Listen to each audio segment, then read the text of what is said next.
the judges will take 2 weeks to look at not only the video but the presentation and the literature that the students. So we don't want to rush them today, make a decision, allow them 2 weeks.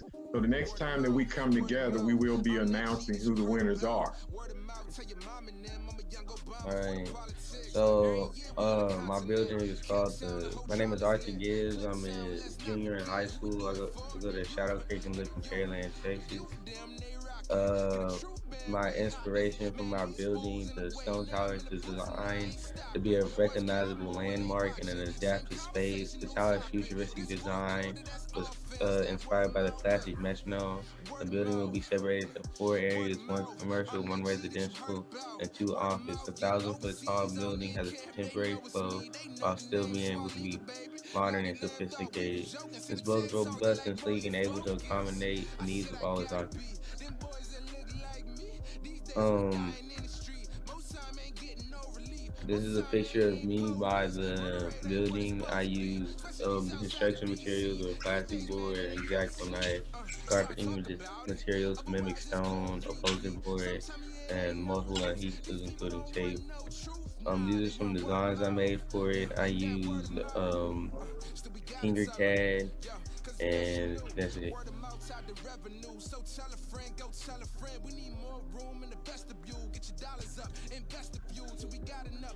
Awesome.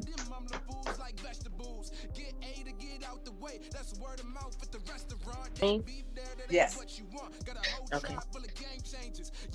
Zoom presentation 1-on-1.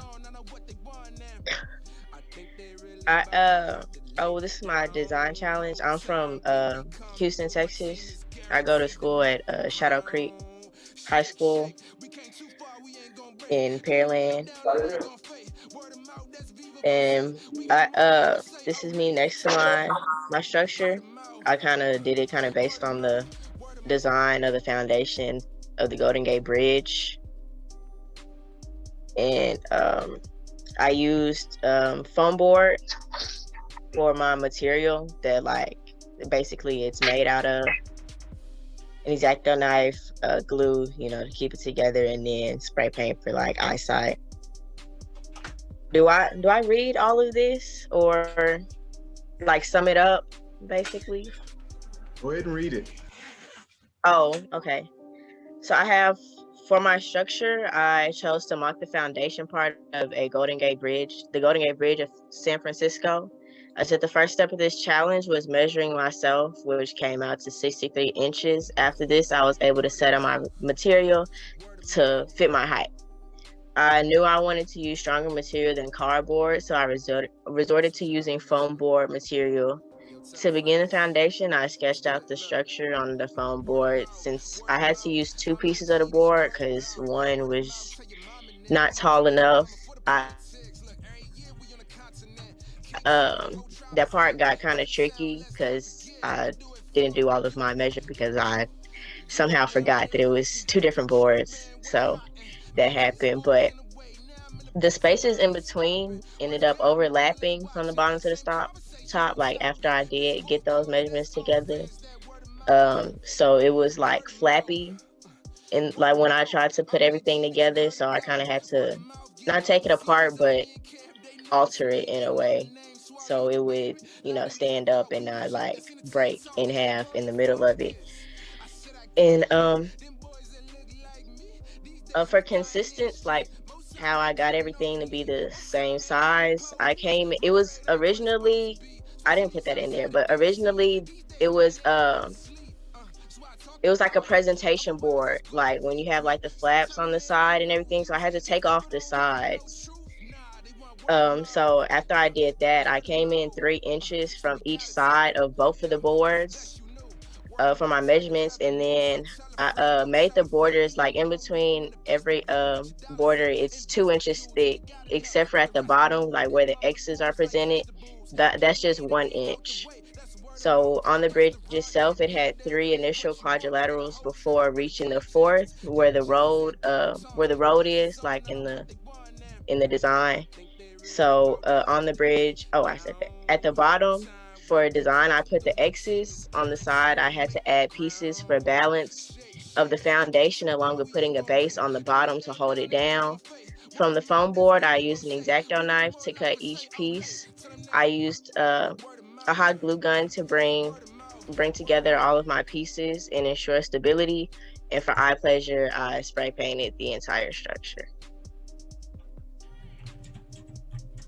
Wow.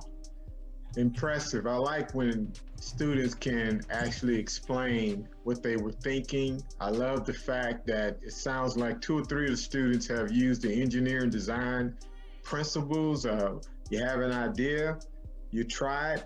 If it doesn't succeed, what do? You try again. And so loving it. Great job, Janelle. Great job, Janelle. Great job. Nice work, Janelle. Great job.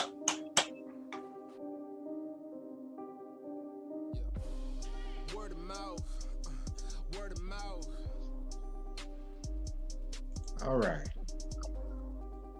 Okay, so my name is Katong Bana and I'm from South Africa. And I designed a popular structure in South Africa of a cell-phone tower. So my tower's height is 5'6'5", which is equivalent to my height. And the actual tower's height is 200 feet. So the materials that are upholding my structure are glue, paper, and tape. So I added a tint of silver spray paint to just give it that metallic element. I used 2 structural strategies that we done here, which are post and lintel, and I also did my research. I used post and lintel for the stem of my structure, and I used another method that I did my research on. It's called cross bracing. So cross bracing is when 2 beams dissect each other in the middle and then they form an X. So that's called cross bracing. And so the replica of the tower is objected to the forces that will be acting on the actual tower. Forces such as natural disasters, including floods, tornadoes, and earthquakes, and such forces are called environmental forces, which you learned in the lesson. And my structure also has dead loads, which are the satellites and also the information boxes and all the circuits. So the weight of the structure is pushing gravity down, and so as it pushes gravity down, it's upholding itself. So that's how it's standing up. And over there, that's my tower. That's a self-pun tower. And yeah, that's my presentation. That was well worth the wait. Give him a hand. Nice job, Arthur. Good job. Very good, sir.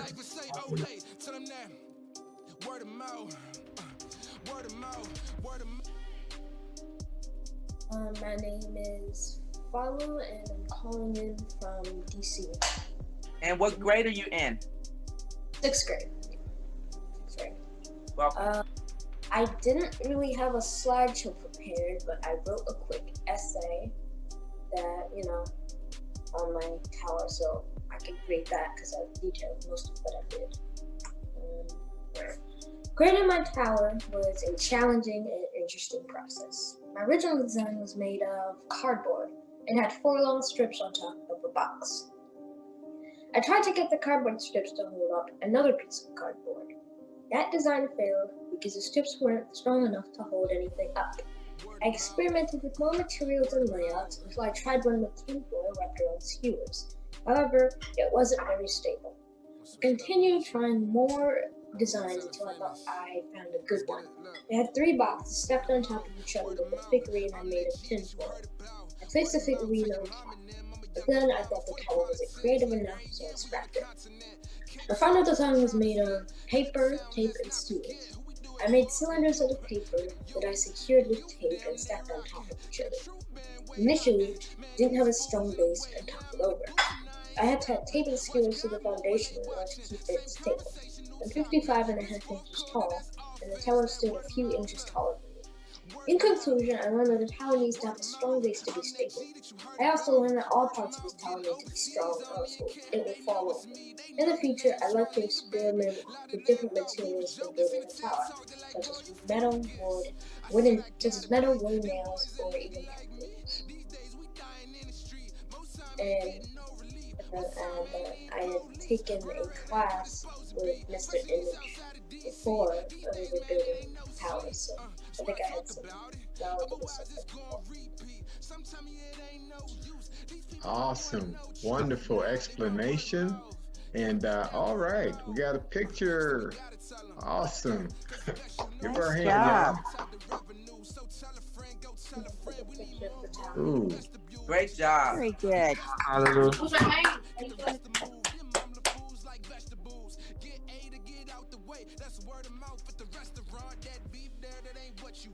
And he said he's presenting the Statue of Liberty, and that's a great drawing. Can you zoom in on it, Lamont? Wow, impressive.